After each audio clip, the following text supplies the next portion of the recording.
So I'll start off by telling you all the dream that I had itself. So here's the dream.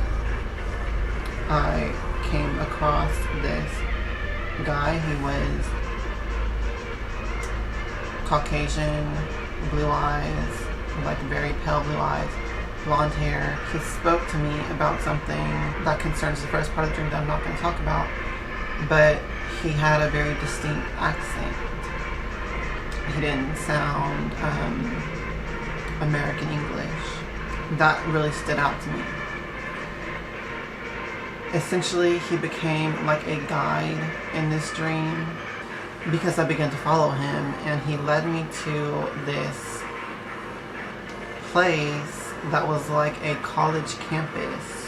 It was never said in the dream, but it looked like some sort of college campus. It felt like it was, and there was a lot of people around, which to me seemed like they were students there.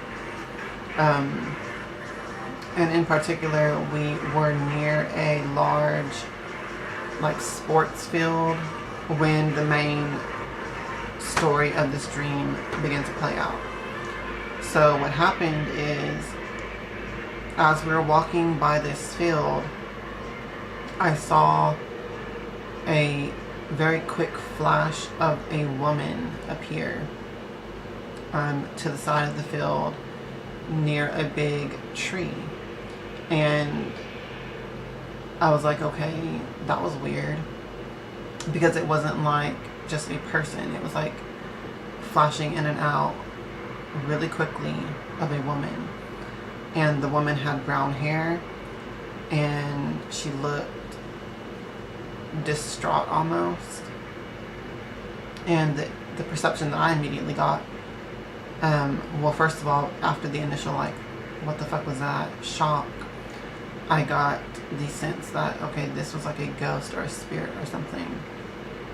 We kept walking a little bit further, and as we got to that tree and were walking underneath it, I saw another flash, and this time it was another woman. This one had blonde hair and she had glasses on. And she said, tea. In a brief moment while she appeared, she just said tea, and then she vanished again. And this time, the guy that I was with, that was guiding me, he saw this one because she appeared like right in front of us, and vanished. And we both looked at each other and we were like, what? Tea? It was very odd, but we kept walking. But at this point, I was starting to pay a little bit more attention to it, to the phenomena in general. So I was going a little bit slower and like waiting for the next thing to pop up or the next thing to happen. It was at this point I overheard a group of young women. They were talking about this phenomenon and these spirits that would appear in this area near this tree. And so I heard that, and I started paying attention to their conversation. As I approached this group of young women, I overheard what they were talking about as well. A couple of them were discussing their experience there, and then the other girls were like telling them, yeah, this happened here. It's a woman named Sutton. What these young women were saying was that the spirit was of a woman named Sutton that had gone missing, and they suspected that she was dead, but nobody knew for sure. And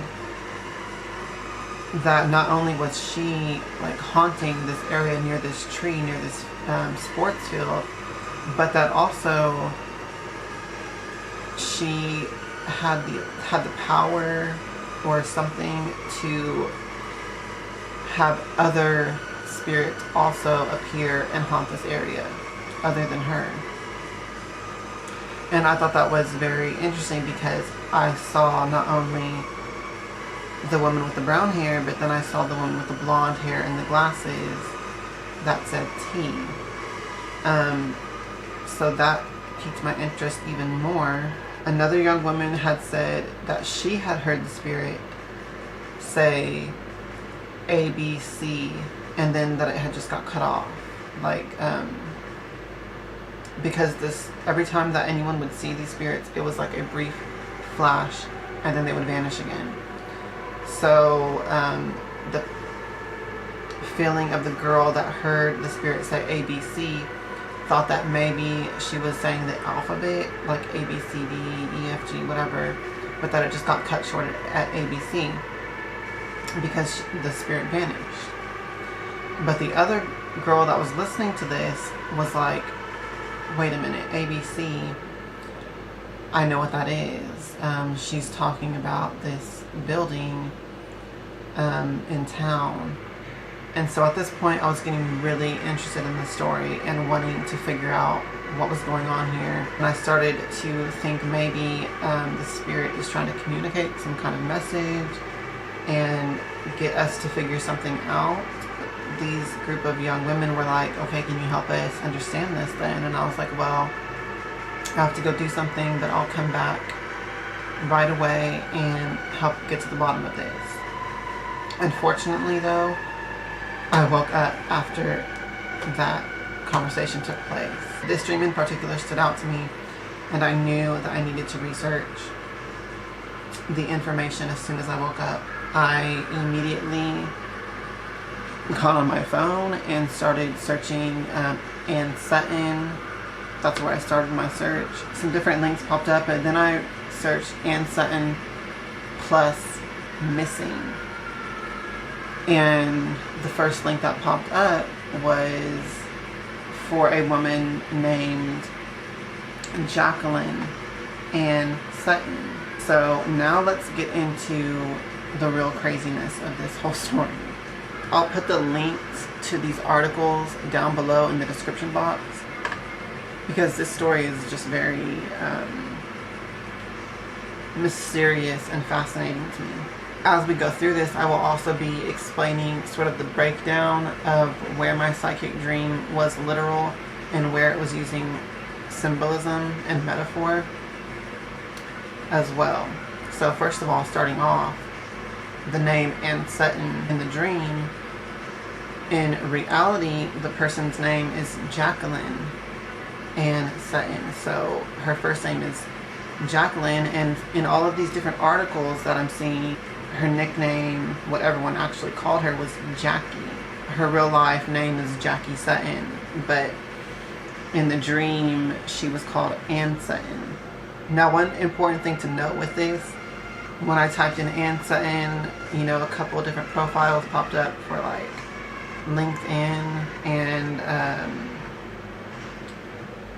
a famous artist, and there was only a few different things that popped up. And then when I typed in Ann Sutton plus missing, immediately the first things that was popping up and all of the links down the search results was all on Jacqueline Ann Sutton. There wasn't really anything else that popped up at all. Like I said, I'll post all these links in the description box so that you can follow along or click on them and read them yourself if you want to. But the first link says, ex-BBC journalist found hanged in a Turkish airport, lost 3 colleagues in terror attacks in just 1 month, including her predecessor, whose memorial she attended days before her own death. It says that she lost 3 of her colleagues in a span of 1 month time, and then she died. Very bizarre and curious with that. Jacky Sutton, age 50. And by the way, this is also dated October 18th, 2015.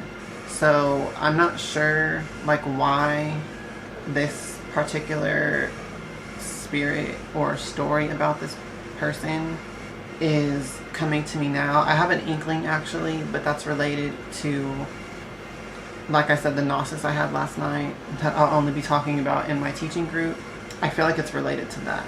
It's because usually when I have stories of people passing or their spirits or something, I usually will wake up, search it on Google, and it's like this person recently died. And this one is someone who passed away in 2015. So let's continue this. As soon as I started scrolling down this article, you are presented with a picture of her. And she's a woman with brown hair, and she looks exactly like the woman that I saw in my dream. Okay, a former BBC journalist found hanged in a toilet cubicle at a Turkish airport had mourned the deaths of 3 colleagues in terror attacks in just a month and attended a memorial to one of them days before her death.